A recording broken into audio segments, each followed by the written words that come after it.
Hi friend, good morning. कैसे हैं? उम्मीद करते हैं आप अच्छे ही होंगे। प्रत्येक दिन की तरह आज भी आपके सामने एक छोटा सा टॉपिक लेकर आया हूँ, जो राजस्व व्यवस्था से संदर्भ में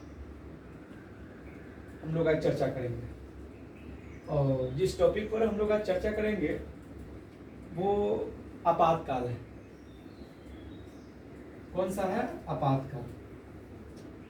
यानी आपातकाल किस आधार पे लगाया जाता है, आपातकाल के लगाने की प्रक्रिया क्या होती है, आपातकाल कितने तरह से लगाया जा सकता है, क्या आपातकाल में राष्ट्रपति के ही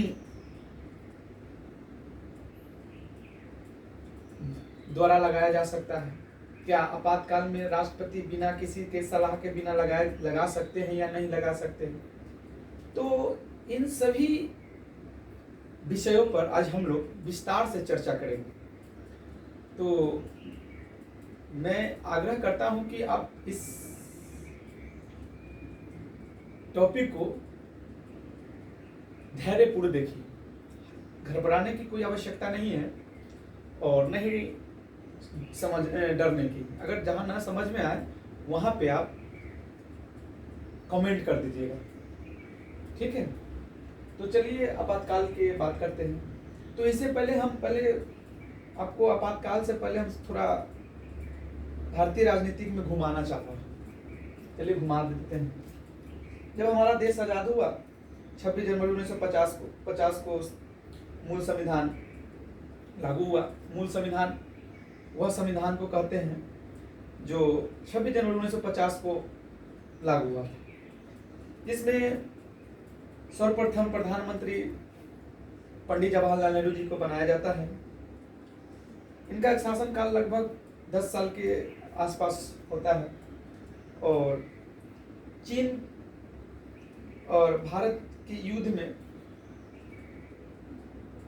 चीन के द्वारा भारतीय क्षेत्र को हथिया लेना, इन सभी कारणों से उनकी मृत्यु हो जाती है। और उसमें कांग्रेस में नेहरू जी के बाद जो प्रचलित जो चेहरा था वो मोरारजी देसाई का हुआ करता था। वो बहुत कि व्यापक कांग्रेस के नेता थे। उनका कांग्रेस में वर्चस्व काफी देखा गया है, लेकिन क्या बताया जाए, उनको लगता था कि अब जो इनकी मृत्यु के बाद हमें ही प्रधानमंत्री बनाया जाएगा, लेकिन ऐसा हुआ नहीं। लाल बहादुर शास्त्री जी को बना दिया जाता है प्रधानमंत्री, जिन्होंने नारा लगाया था जय जवान जय किसान का। आगे चलकर हम बात करें, इनका भी मृत्यु हो जाता है ताशकंद समझौता के दौरान। जब ये ताशकंद समझौता के लिए उज्बेकिस्तान जाते हैं, तुर्कमेनिस्तान जाते हैं, ताजिकिस्तान, तो वहाँ पे इनकी मृत्यु हो जाती है। चूँकि वहाँ पे जो संधि होती है भारत और इंडिया के संदर्भ में, उसमें बहुत एक तरफा संधि हुआ था, जिस कारण उनको सदमा लगने के दौरान उनकी मृत्यु हो गई। लेकिन यह एक विवादास्पद मुद्दा है कि क्या उन्हें सदमा से ही मौत हुआ या वो इस पर हस्ताक्षर करने के लिए नहीं चाहे, जिससे कि जो आए हुए देशों की जो प्रतिनिधित्व थे उनके द्वारा उनको मारा गया। बहुत सारी इस पे आलोचना भी की गई। अगर हम बात करें उसके बाद, तो अब लगा उनको कि मोरारजी देसाई को कि अब हमें प्रधानमंत्री बना दिया जाएगा, लेकिन भाग का मारा वो भी बेचारा अभी भी नहीं बनाया गया। उसके बाद श्रीमती इंदिरा गांधी को प्रधानमंत्री बना दिया जाता है। और इंदिरा गांधी ने जब प्रधानमंत्री बने तो एक छोटा सा गुड़िया की तरह थे, लेकिन जब प्रधानमंत्री बनने के बाद वो कहा जाता है कि वो दुर्गा के अवतार ले ली थी। जब वो प्रधानमंत्री बने तो चाहते थे कि पूरा की पूरा शक्ति कार्यपालिका के ही अधीन, वह न्यायपालिका से के शक्ति से कार्यपालिका के शक्ति को बढ़ाना चाह रहे थे। इसी संदर्भ में 42वां संविधान संशोधन 1976 में किए और सारे के सारे शक्ति कार्यपालिका को अधीन कर दिए। जब इस पे विरोध किया गया, डॉक्टर इनके जेपी मूवमेंट के नाम से भी जाना जाता है, जब जयप्रकाश नारायण इन सभी नेताओं के द्वारा जब विरोध किया गया, तो उसी दौरान अंतर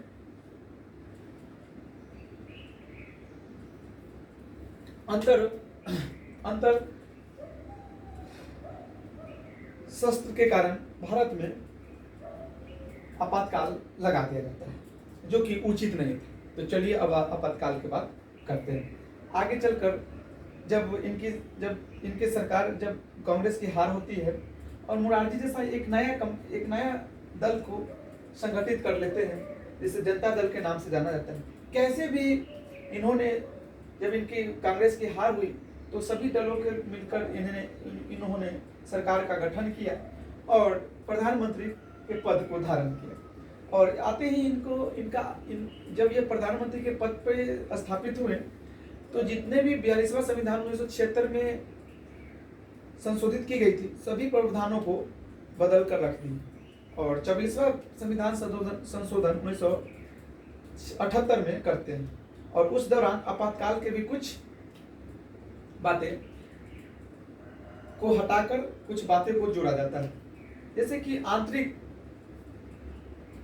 असंतोष के संदर्भ में दिया गया था बातें कि इस पर आपातकाल लगाया जाएगा, लेकिन ये पर उल्लेख नहीं किया गया था कि आंतरिक क्या होगा, आंतरिक क्या कैसे माना जाए, कि क्या किस आधार पर माना जाएगा कि आंतरिक विद्रोह हो रहा है, कोई ऐसा उसको उल्लेख नहीं किया गया। तो चलिए आइए बताते हैं।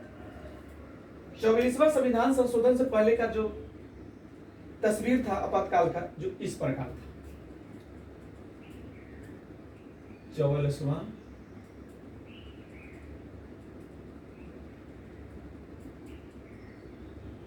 संविधान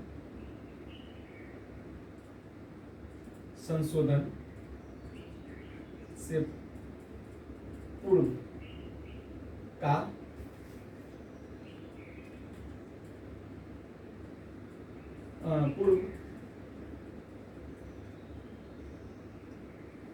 आपातकाल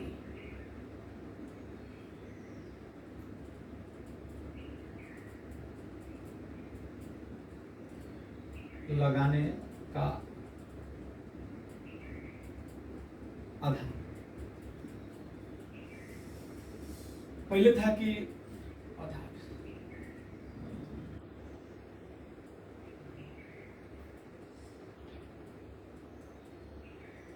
युद्ध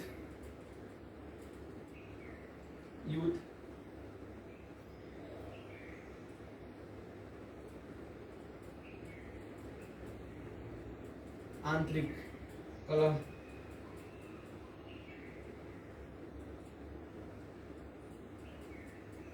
कलह, और उसके बाद आक्रमण, बाह्य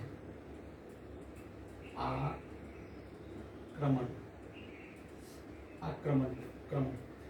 इसी आधार पे आपातकाल 44वां संविधान से पूर्व लगाया जाता था। आपातकाल की बातें किसमें, आपातकाल की चर्चा किसमें है हमारे संविधान में?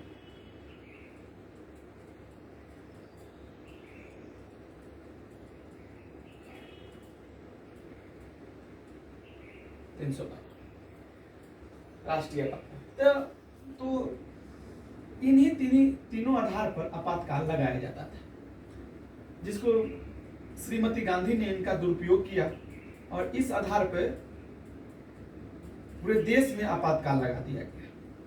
इस आधार पे क्यों? क्योंकि वो लोग जो नेता थे, उन लोग जो विरोध कर रहे थे, तो उसके कारण इन्होंने क्या कहा कि इससे देश का अशांति में, जो देश में अशांति फैल रहा है, जिस कारण पूरे देश में आंतरिक आपातकाल को घोषित कर दिया गया, जो उचित नहीं था। आगे चलकर मोरारजी देसाई 1978 में सरकार का गठन करता है और करता है 44वां संविधान संशोधन। और 44वां संविधान संशोधन के द्वारा जितना भी 42वां संविधान संशोधन में प्रावधान किया गया था, सभी प्रावधानों को क्या किए थे, वो बदल कर रख दिए। आपको विश्वास नहीं होगा कि जो इंदिरा गांधी श्रीमती गांधी जो चाह रही थी, इंदिरा गांधी की कार्यपालिका को ही सारे का सारा शक्ति हो, न्यायपालिका की शक्ति से ना हो, उतना ना हो जितना कार्यपालिका की शक्ति हो, लेकिन ऐसा हुआ नहीं। 44वां संविधान संशोधन हुआ, सभी को सभी पलट दिया आपातकाल की। अब जो आपातकाल लगता है इस आधार पर लगता है।